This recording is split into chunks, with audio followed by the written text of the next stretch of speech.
Salut à toutes et à tous, on démarre ce tour de la presse sportive en Italie avec Gianluca Scamacca qui fait vibrer les Cadors en Serie A. Un an seulement après son départ à West Ham, l'ancien attaquant de Sassuolo pourrait déjà faire son comeback en Italie. Alors que l'Inter semble avoir l'avantage sur ce dossier, l'Atalanta a fait irruption et dépasse désormais l'Inter comme le placard de la Gazzetta dello Sport ce samedi. Cet intérêt soudain de l'ADA est lié au départ de Rasmus Højlund à Manchester United. Pour s'offrir Scamacca, l'Atalanta est prête à formuler une offre de 25 millions d'euros plus 5 de bonus ainsi qu'un pourcentage de 10% en cas de future revente. Le Corriere dello Sport explique que l'offre de l'Inter est inférieure puisqu'elle est de 25 millions d'euros plus 4 de bonus. Avec la vente record d'Højlund, l'Atalanta devrait pouvoir faire la différence dans ce dossier. Et autre duel de buteurs en Italie entre Vlahovic et Lukaku. Les deux hommes sont intimement liés sur ce mercato puisque la Juventus tente de se débarrasser du Serbe en l'envoyant à Chelsea en échange de Lukaku. Dans ses pages intérieures, le célèbre Giornalo Papyrus fait le point sur ce dossier ô combien complexe et ça pourrait se compliquer encore un peu plus puisque le principal intéressé souhaiterait rester dans le Piémont pour s'y imposer. Seul un départ au PSG l'intéresserait, mais ce dernier ne figure pas parmi les priorités du club parisien.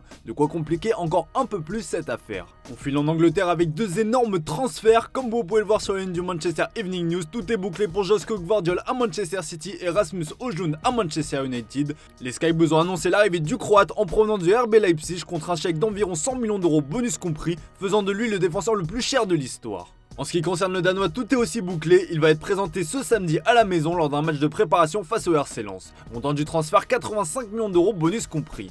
Outre-Manche, un autre homme fait l'actualité, c'est Mikel Arteta. La saison va redémarrer dès demain pour Arsenal avec le Community Shield face à Manchester City. L'occasion pour les Gunners de prendre une petite revanche après avoir laissé filer le titre la saison dernière. Arteta va pouvoir compter sur un effectif renforcé pour tenter de faire chuter les Sky Blues. On apprend d'ailleurs dans le Daily Express que l'Espagnol a pensé à quitter Arsenal. Ce dernier s'est demandé s'il était l'homme de la situation après l'explosion en plein vol de son équipe lors du sprint final. Le Daily Mirror fait dans le jeu de mots et parle d'un Arteta brisé par cette désillusion.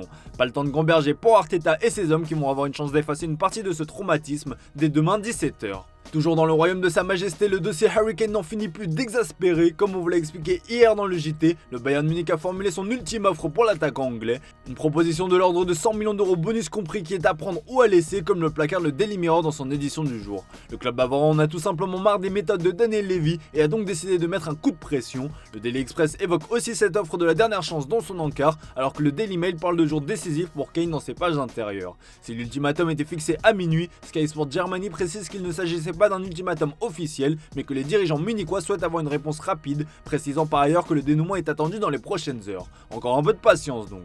Direction l'Espagne où les millions sont loin de couler à flot contrairement à la première ligue, c'est d'ailleurs le sujet du jour qui est évoqué. Alors que l'Angleterre est en train de battre des records sur le mercato comme chaque été, le journal AS estime qu'en Espagne l'heure est au régime. À 3 semaines de la clôture des transferts, les clubs de Liga n'ont déboursé que 253 millions d'euros. Le Real Madrid a déboursé à lui seul près de 128,5 millions d'euros, soit plus que les 19 autres équipes réunies. Cela s'explique principalement par les difficultés financières du Barça, mais pas que. Jude Bellingham est pour le moment la recrue phare de l'été en Espagne. Le média espagnol explique que la Liga s'illustre plus par ses ventes avec l'exemple de Pau Torres à Aston Villa comme vous pouvez le voir sur la une. D'ailleurs Defensa Central nous explique que l'Arabie Saoudite a encore l'intention d'attaquer le Real Madrid après Karim Benzema. Le pays du Golfe compte revenir à la charge pour Luka Modric la saison prochaine mais pas que, puisque Rudiger et Alaba sont aussi dans le viseur. Florentino Pérez est prévenu. Et ce chiffre des dépenses en Espagne pourrait toutefois gonfler avec l'arrivée de Bernardo Silva, c'est en tout cas ce qu'espèrent tous les supporters du FC Barcelone. Mais vous le savez, ce dossier est très compliqué compte tenu des demandes de Manchester City. Le journal Sport nous révèle dans son édition du jour l'ultime tentative que préparent les Blaugrana pour attirer le Portugais.